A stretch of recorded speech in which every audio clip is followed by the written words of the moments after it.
Polo. Gagi. Alin kaya dito? Ang ganda.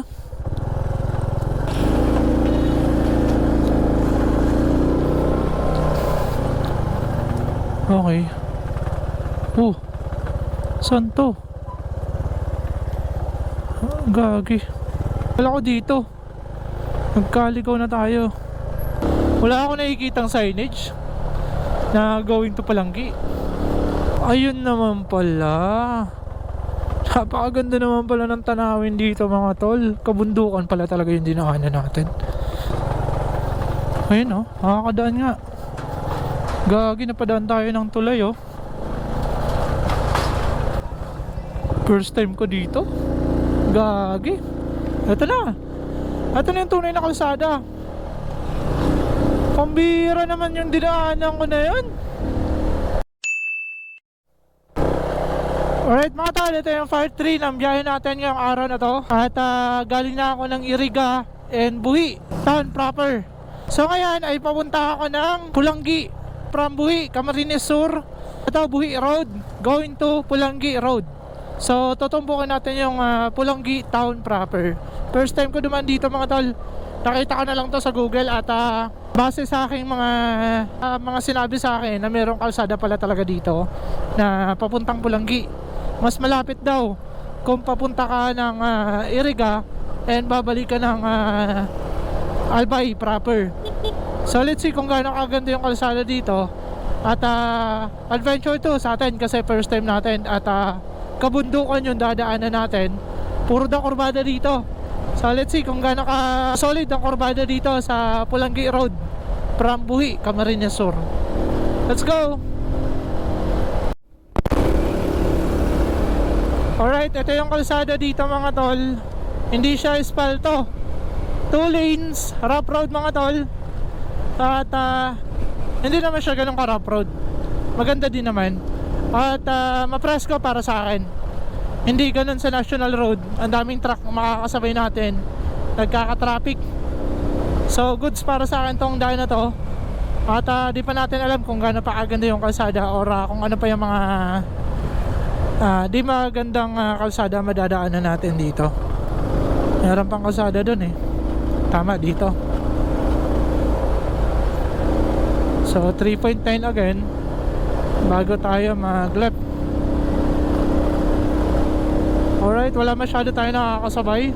16 minutes bago tayo makalabas dito sa kalsadang to. So kapag galing kayo ng Buhi, Camarines Sur, mamaya i-advise ko, titingnan ko kung advisable kayo dumaan dito para hindi nyo ako sisihin. So panoorin nyo to, tapusin nyo tong vlog ko para alam nyo din kung ano yung mga magandang tanawin at di magandang may experience natin sa kalsadang ito. Let's go!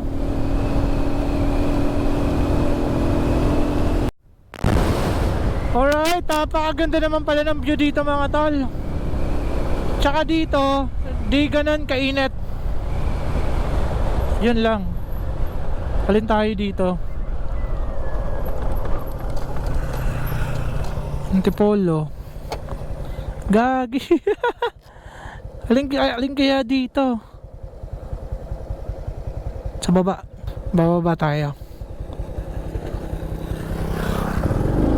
Dapat talaga nakasum eh. Ayan dito. Buti na lang may mapa. Kung wala, mamimili ka. So kapag galing ka ng Buhi, right lang. Baba kayo dito. Ayun wala kasing naka-signage, lagay lang Antipolo. Hindi sila naglagay papunta dito kung Pulangi. Dandahan lang. Hindi natin ito kabisado.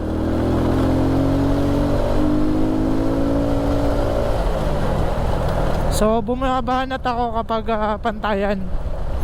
Yun, itong portion na to, simula dun sa pinasukan natin, hindi ganun kaganda yung kalsada. Hindi ka makakabira na maayos. Okay, overtake. Kilala tayo. Ay, big shoutout po kay sir, yung nakaban. Kilala tayo. Kabundukan na to, nakalala pa rin tayo.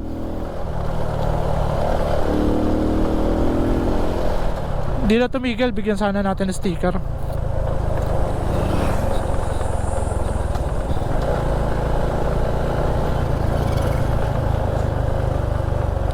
Meron ako nadaan ng barangay mga tol, ang nakalagay San Vicente, Buraburan. Ito yung sinasabi nila kanina sa akin dun pa lang sa buhi na madadaan ako tong barangay. So kapag nagkaligaw-ligaw kayo tapos hindi nyo nadaanan tong barangay na to, ibig sabihin hindi kayo dun sa tamang kalsada. Ito lang daw kapag nakarating ka ng Buraburan, diretso na to. Buti na lang may Google Map. Dito pop-up daw pop-up. Alright, slow down. School zone. Mali yung pagkakalagay dapat yan dito. Mali yung pagkakalagay. Magbabanggaan yung ano doon, magkasalubong.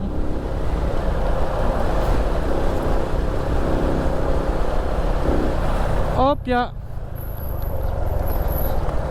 Sige, dito right kalagay dami palang crossing dito mga tol. Mas maganda talaga may mapa kayo. 11 minutes na lang, mukhang malapit nga talaga. May portion lang ng kalsada na hindi maganda. Simula dun sa pinasukan natin na may Antipolo. Eto, Camarines Sur pa rin.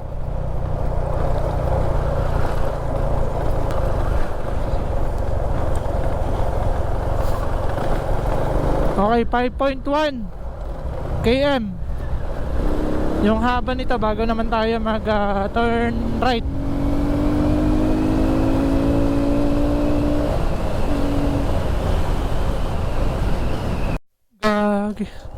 Shit, meron ako nadaan ng magandang simbahan mga tol. Ito para siyang temple. Pasok tayo. Uy, lalim pala nun. Yan anong simbahan to? Ang ganda. Biglang nakuha yung attention ko ng simbahan na to kasi wala na to sa ano ko wala akong idea sa simbahan na to, pero napakaganda. Mukha siyang temple ng Mindanao proper. Okay, exit tayo. Tapos dito sa aking right side merong pasyalan sila. Ayan ayun yung kalsadang nirorota natin First time ko talaga makadaan dito mga tol. Baba na tayo tapos diretso na tayo. Alright. Okay, banatan natin.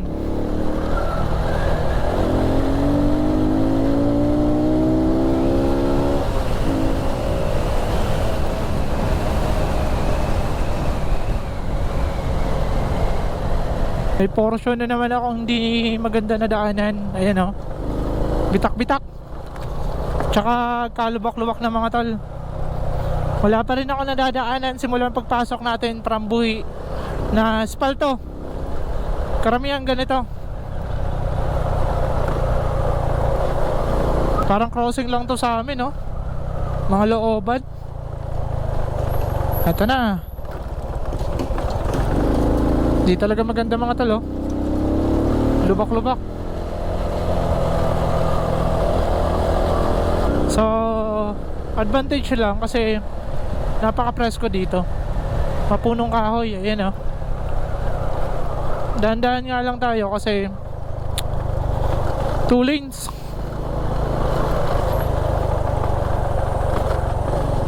Tapos lubak-lubak pa mga tol. Pero okay naman para sa akin. Kaya naman pagtiyagaan. Okay, dandahan na. 2.3 km bago tayo. Uy, may malalaking truck pa.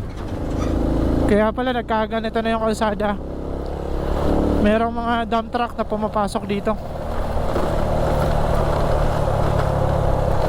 Gaging Google. Let's see. Ito. Kaso ginagawa pa. Tanungin natin kung makakadaan. Kadaan naman yung motor, kadaan nga ito. Kargado pa ng semento.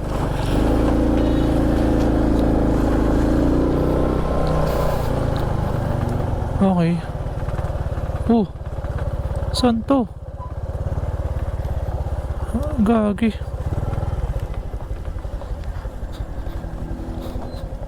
Kala ko dito.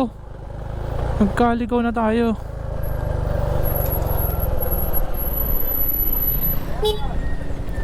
Sir, saan yung daan pa Pulanggi? Kala ko dito tinuturo ng mapa. Dito tinuro ng mapa. Yung kabilang crossing.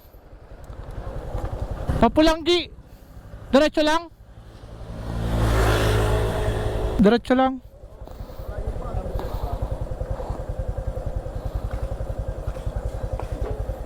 Okay. Alright, nagkaligaw-ligaw ako mga tol. So hindi nyo pala dapat i-type ang Pulanggi Albay kapag galing kayo ng Buhi. Kasi ibang lumalabas sa mapa. Talagang ililigaw kayo ni Google din. Nakapasok ako ng construction supply. Di naman pala yung daan na yun. Siguro dating kalsada yun. Matagal na, di na-update. So kailangan nyo pala i-type yung Ligaw City Albay para yung rota, diretso makalabas kayo ng National Road simula dito sa Buhi. Ayun nakuha ko na. So ito yung kalsada na yun. Buti na lang nagtanong ako. Kung hindi, patay. Baka saan nakadali ng rota na yun na kanina. Type ko kasi Pulanggi. Dapat pala Ligaw City. Okay, tama si kuya. Puro na daw to pababa. Palusong na.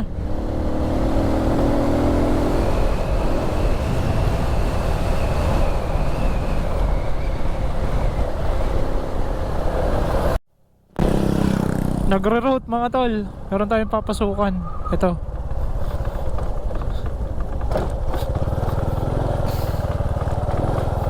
Yan, pababa.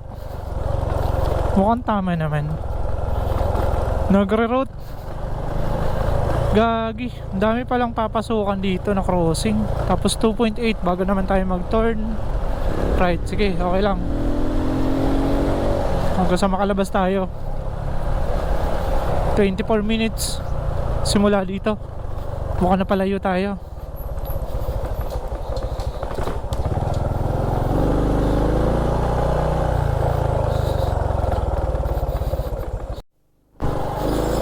Okay, sinisigurado ko lang mga tol. Pero mukhang tama naman. Tama naman to naging desisyon ko sa buhay na pumasok dito. Let's see. Sana wag tayo masiraan. Wala akong nakikitang mga motoshop na nadadaanan. Sa makina wala kang problema. Baka maplatan tayo eh. Makaswertehan natin yung mga planted na pako. Kawawa tayo. Ito yung usually nadadaanan yung mga tol. Ang typical na madadaanan nyo papuntang Pulanggi town proper.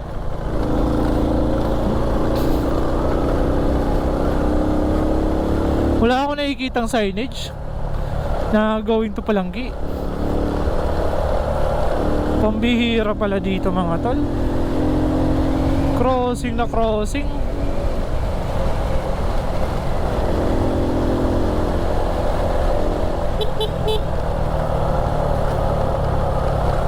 Ang lit ng kalsada dito. 2 GMP Adventure Park.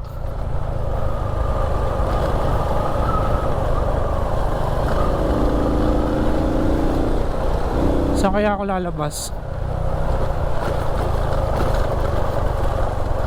Pero mukhang maikli lang siya.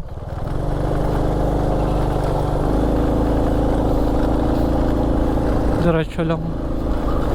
Gagi, layo na to. Malayo na to.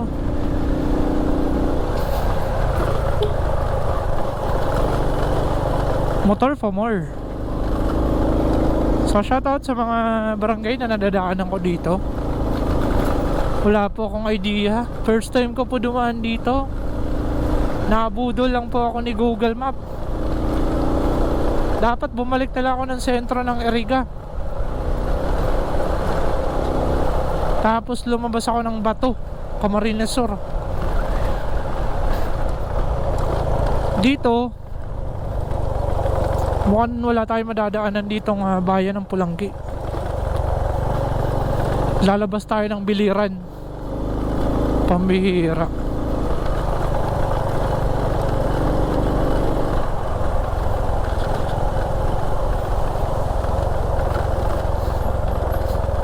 Wala akong mapagtanungan. Meron sana doon, kaso di ko sure. Gagi, daanan pa ba to ng mga gusto mapadali?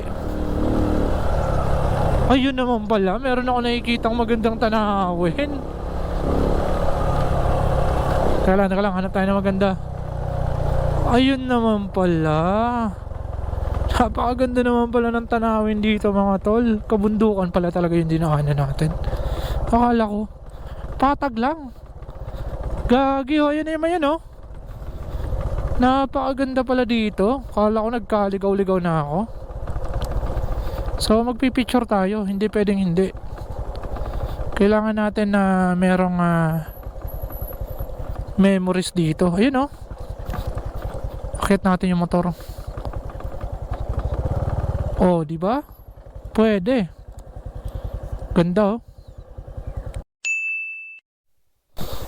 Okay, balik na tayo. Bago pa mahulog dito at matapos ang buhay ko, grabe. Ang ganda naman pala, oh.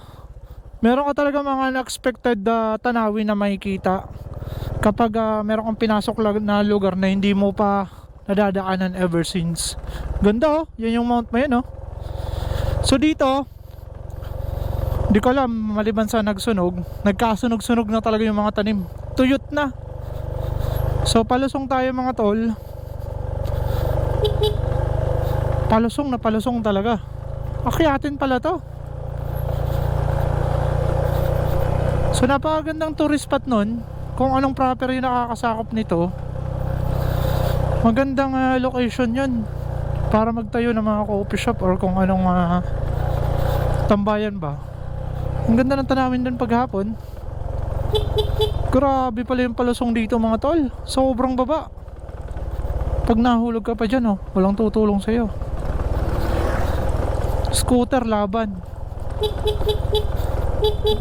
Pero kung mga 110cc or 115, di ko lang po sure.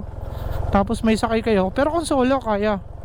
Pero kung meron kayong dalawang sakay, siguro kawawa yung makina. Sobrang taas, oh. Ito ata talaga yung sinasabi ni Kuya na puro na palusong. Napakaganda naman pala. First time ko makadaan dito. Busi na lang tayo dahil napakaikli ng kalsada. Ay grabing akyatan to. So kung dito kayo dadaan from Pulanggi, hindi po advisable para sa akin. Kawawa yung sasakyan nyo dito. Pop up. Alright. So siguro may madadaanan na tayong town.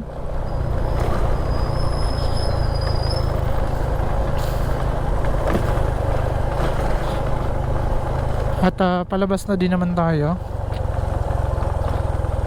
Hopya. Pambira tong nadaanan natin mga tol. Turn right. Right dito. Sige. Pagbibigyan natin tong hayop na tong Google Map na to. Uy, dito bago na yung kalsada, oh. Nakababa na tayo. So nagra-route tayo.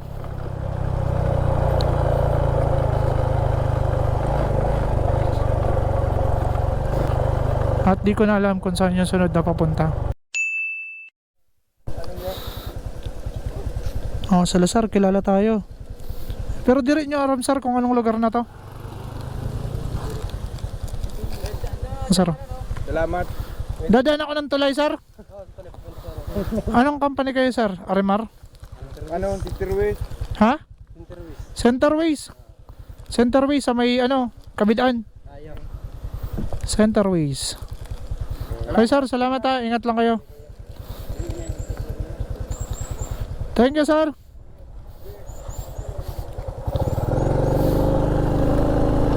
Sabi ko na eh, nagkaligaw-ligaw na tayo eh. Mga taga-Sorsogon yung mga tol. At di daw nila kabisado to. Di nila alam kung ano nakakasakop nito. So kawawa naman, saan-saan lang sila tinatapon. Talagang dinidestino. Dadaan daw ng tulay eh.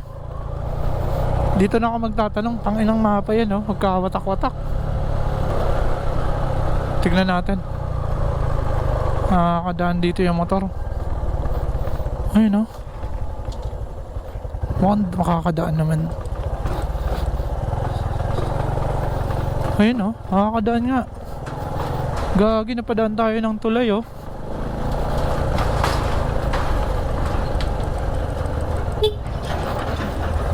Alright.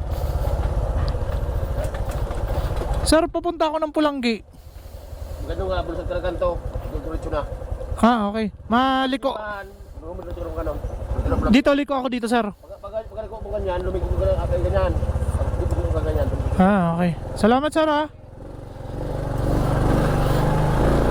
Akalain mo, dadaan ka dun. Okay. Puntang Pulanggi. Star diretso na daw. Tapos pagdating ng simbahan, liko na naman. Masa na? Wala pa, di pa nagre-reroute. Ayun oh, tumakbo na to. Gagi. Kaya pala tatawid ng tulay.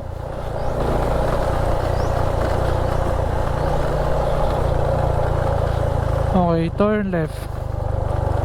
Turn left tayo, turn left. Pag ganun, kailangan talaga magtanong. Then, turn right. Pambihira. Anong lugar kaya to? Punso nakalagay eh, Punso.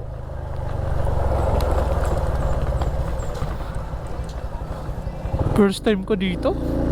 Gagi. Ito na. Ito na yung tunay na kalsada. Pambira naman yung dinaanan ko na yun. Alright, so di na ako dadaan ng Pulanggi. Meron ako ditong nadaanan na tutumbukin natin yung kalsada ng National Road going to Ligao City na. Sarap sana mag-ice cream oh, kaso nagkabilad-bilad tayo. Fuck. So nandun yung Pulanggi proper. Malayo na. Papapalayo tayo sa mapa. So gusto ko na umuwi para makalabas tayo dito. Lalabas na lang tayo dito sa dinaanan natin. Grabe naman yung kalsada dito oh. So wala na akong idea sa ibang portion na mga nadaanan natin.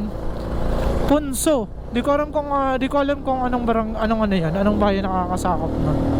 So ito ay provincial road. Nakalagay sa mapa oh. Diversion road.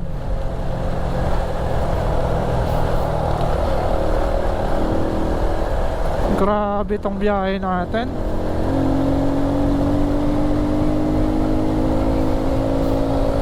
Okay. Solo natin yung kalsada. Napakalawak oh. Ang ganda ng kabundukan na yan mga tol oh. So titignan natin hanggang makalabas tayo dito.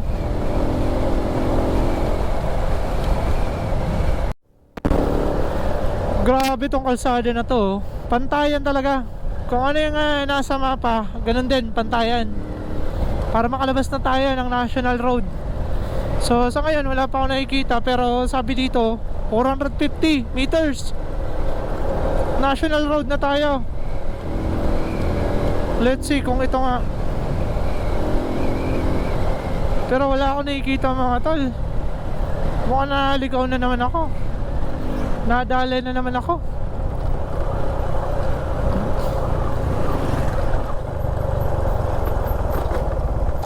Ayun o, 160 na lang. Ano yun? National Road na? Ay, okay, ito na. Nakalabas din mga tol. Saan to? Hindi ko matandaan to, pero National Road na ata to. Sana naman. Ay, oo nga, National Road na. Ay, buti naman. Grabe yung paghihirap ko doon. Yun oh. Kalabas na tayo. Ito, nasa kaligitnaan tayo ng Pulangi. Ay, salamat. Right, so advice ko sa inyo, wag na lang kayo dumaan dun kung hindi kayo pamilyar. Uy, ang lapit nun sa akin. Grabe. So, kala ko di na ako makakalabas. At maghahanap na lang ako ng portion na magpapahinga para bago tayo dumiretso ng Sorsogon. Grabe, natagalan ako dun. Pakaramdam ko lang. Alright mga tol, so hanggang dito na lang. Maraming salamat sa inyong panonood. At abangan nyo yung mga susunod kong biyahe kung saan naman. Maraming salamat.